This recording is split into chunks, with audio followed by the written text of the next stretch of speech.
नमस्कार दोस्तों, आप सभी का स्वागत है मेरे चैनल पर। अधिक मास में आने वाली पद्मिनी एकादशी को बेहद दुर्बल और चमत्कारी एकादशी माना जाता है, लेकिन इस बार लोगों के मन में सबसे बड़ा सवाल है कि आखिर पद्मिनी एकादशी 26 मई को मनाई जाएगी या 27 मई को। व्रत किस दिन रखा जाएगा, पूजा का सही समय क्या है और व्रत में क्या खाएं और क्या ना खाएं। आज की इस वीडियो में हम आपको पद्मिनी एकादशी 2026 की संपूर्ण जानकारी विस्तार से बताएंगे। सही तिथि, पूजा विधि, शुभ मुहूर्त, व्रत नियम, कथा और फलाहार से जुड़ी हर जरूरी बातें। तो वीडियो को अंत तक जरूर देखें। वैशाख पंचांग के अनुसार पद्मिनी एकादशी तिथि 26 मई को सुबह शुरू हो जाएगी और 27 मई की सुबह तक रहेगी।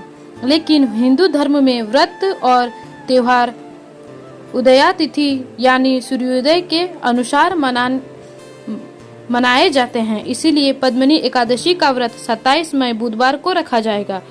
यही कारण है कि कुछ कैलेंडर में 26 मई और कुछ में 27 मई दिखाई देते हैं, लेकिन व्रत रखने की सही तिथि 27 मई को ही मनाई जाएगी। दोस्तों, पद्मिनी एकादशी अधिक मास यानी पुरुषोत्तम मास में आती है। यह एकादशी लगभग 3 साल में केवल एक बार आती है, इसीलिए इसका महत्व सामान्य एकादशी से कई गुना अधिक माना गया है। धार्मिक मान्यता के अनुसार इस दिन भगवान विष्णु और माता लक्ष्मी की पूजा करने से जीवन के पापों का समाप्त होता है, आर्थिक परेशानी दूर होती है, सुख और समृद्धि आती है, घर में सकारात्मक ऊर्जा बढ़ती है, मन और शांति मिलती है और मोक्ष की प्राप्ति का मार्ग खुलता है। ऐसा भी कहा जाता है कि जो व्यक्ति श्रद्धा से यह व्रत करता है उसकी मनोकामनाएं अवश्य पूरी होती है। पद्मिनी एकादशी का शुभ मुहूर्त सुबह लगभग 4 बजे से 5:30 बजे तक होगी। पूजा का श्रेष्ठ समय 27 मई को सूर्योदय के बाद दोपहर तक पूजा करना सबसे शुभ माना गया है। द्वादशी के प्रारंभिक समय को हरिवासर कहा जाता है। इस समय पारण नहीं किया जाता। पारण का सही समय 28 मई को पारण करें। पूजा सामग्री: भगवान विष्णु की तस्वीर या मूर्ति रखें, माता लक्ष्मी की तस्वीर, पीले फूल, तुलसी दल, घी का दीपक, अगरबत्ती, चंदन, पंचामृत, नारियल, फल, केले, गंगाजल, पीले वस्त्र, प्रसाद।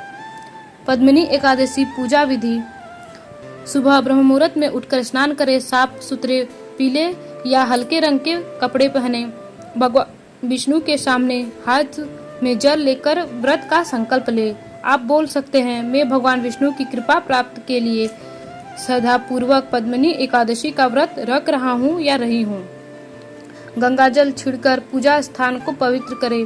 भगवान को चंदन, अक्षत, फूल और तुलसी अर्पित करें। ध्यान रखें, विष्णु पूजा में तुलसी का विशेष महत्व होता है। घी का दीपक जलाकर भगवान विष्णु की आरती करें। ओम नमो भगवते वासुदेवाय मंत्र का 108 बार जप करें। यह बहुत शुभ माना गया है। यदि संभव हो तो विष्णु सहस्त्र नाम या भगवत गीता का पाठ करें। रात में भजन कीर्तन और भगवान का स्मरण करना अत्यंत पुण्यदायी माना गया है। अब सबसे जरूरी बात, व्रत में क्या खा सकते हैं। दोस्तों, एकादशी में सात्विक और फलाहार भोजन करना चाहिए। केला, सेब, पपीता, अनार, नारियल, आम, दूध, दही, माखन, पनीर, लस्सी, साबूदाना, आलू, रबड़ी, सिंघाड़े का आटा, अरबी, बादाम, काजू, किशमिश, मखाना, अखरोट। केवल सेंधा नमक का उपयोग करें। अब जानते हैं कि किन चीज़ों का सेवन नहीं करना चाहिए। चावल, गेहूं, दाल, मक्का, जौ, प्याज, लहसुन, मांसाहार, शराब, सामान्य साधारण नमक। गलत आदतें: क्रोध, झूठ, विवाद, अपशब्द, इनसे भी दूर रहना चाहिए। पौराणिक पद्मिनी एकादशी का व्रत कथा। पौराणिक कथा के अनुसार एक राजा थे। प्रीतवीर्य। उनकी पत्नी का नाम था पद्मिनी। दोनों संतान सुख से वंचित थे। उन्होंने ऋषियों के कहने पर अधिक मास में पद्मिनी एकादशी का कठोर व्रत किया। भगवान विष्णु उनकी भक्ति से प्रसन्न हुए और उन्हें महान पुत्र कर्तवीर अर्जुन की प्राप्ति हुई। तभी से इस एकादशी को पद्मिनी एकादशी कहा जाता है। व्रत के दौरान ध्यान रखने योग्य बातें: ब्रह्मचार्य का पालन करें, भगवान विष्णु का नाम जप करते रहें, जरूरतमंदों की सहायता करें, तुलसी पूजा अवश्य करें, मन में सकारात्मक विचार रखें। एकादशी पर दान करने से विशेष पुण्य मिलता है। आप दान कर सकते हैं पीले वस्त्र, फल, भोजन, तुलसी का पौधा, गीता, जल, गरीबों को अन्न। धार्मिक मान्यता के अनुसार यह व्रत करने से धन लाभ होता है, विवाह में आ रही बाधाएं दूर होती है, संतान सुख प्राप्ति होती है, मानसिक तनाव कम होता है, घर में सुख शांति आती है।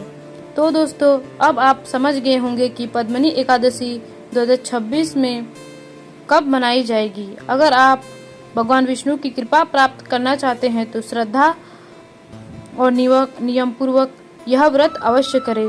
अगर आपको यह जानकारी पसंद आई हो तो वीडियो को लाइक करें, चैनल को सब्सक्राइब करें और कमेंट में जय श्री हरि विष्णु जरूर लिखें। धन्यवाद। आपका दिन शुभ हो। जय श्री हरि विष्णु।